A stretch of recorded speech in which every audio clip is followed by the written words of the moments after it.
What do you think?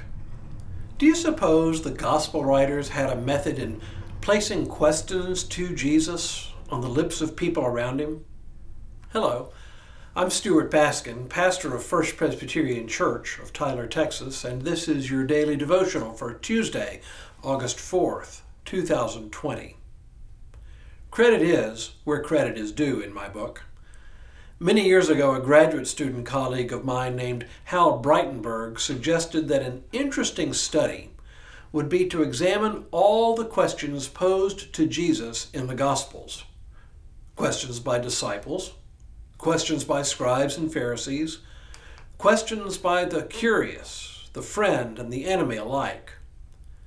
His thought was that the Gospel writers didn't simply report on conversations, but that they used these questions to enable Jesus to say some particularly important things. Now, 20-odd years later, I'm returning to Hal's line of thinking to introduce a series I call Questions to Jesus. Okay, maybe not the most imaginative title for a series, but it's short, sweet, and gets the job done.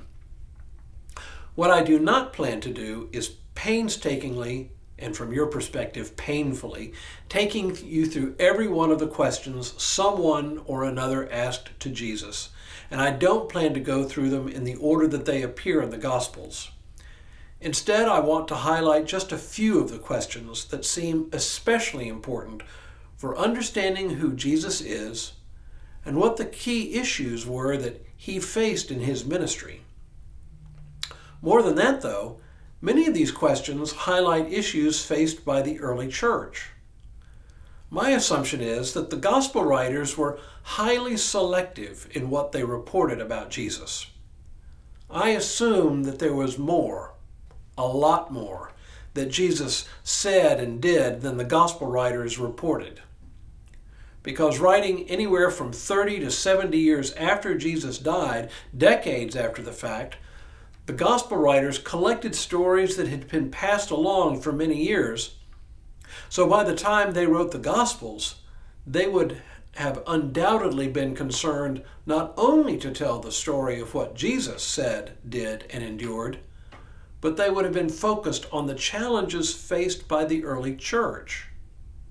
Well, that's a lot to ponder, I know, and maybe a little boring.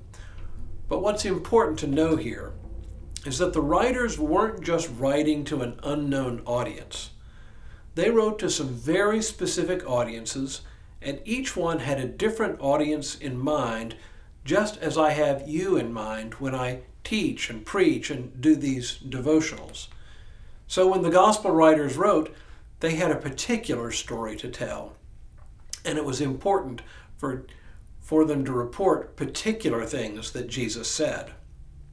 Well, I've already used up a lot of my time telling you what I'm going to do, and I do want to get on with the story.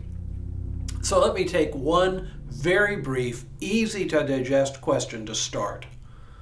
The one I've chosen for today we have already explored, but from the other side of the equation, from the perspective of Jesus' answer. But today we'll consider for a moment the question itself. It is a question by John the Baptist, one of two, in fact, that he asks Jesus. When John heard in prison that what the Messiah was doing, he sent word by his disciples and said to him, "Are you the one who is to come, or are we to wait for another?" This is actually a really good question, one that we should also ask. Not that we'll come to the conclusion that Jesus is not the one we've been looking for, but that it should continue to sharpen our focus on who Jesus is. There's an old joke told by some rabbis with their minister friends. It seems the Messiah has come and all Jews are rejoicing. So the Messiah rides back into Jerusalem where he is met by a delegation of rabbis. One of the older rabbis, one of the leaders of the group, walks forward to greet the Messiah, but then he leans in close to say, "Is this your first visit or your second?" Aside from a few very complete cranks, no one seriously doubts that a man named Jesus lived and died in Palestine in the 1st century. There is historical evidence outside the Bible which confirms that he lived. So the question is not, was there a Jesus?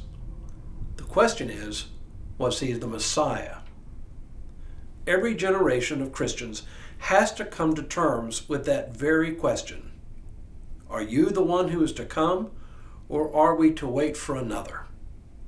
That's a question that we all have to ask. And now may God continue to bless you and keep you in all that you do this day and in all the days ahead.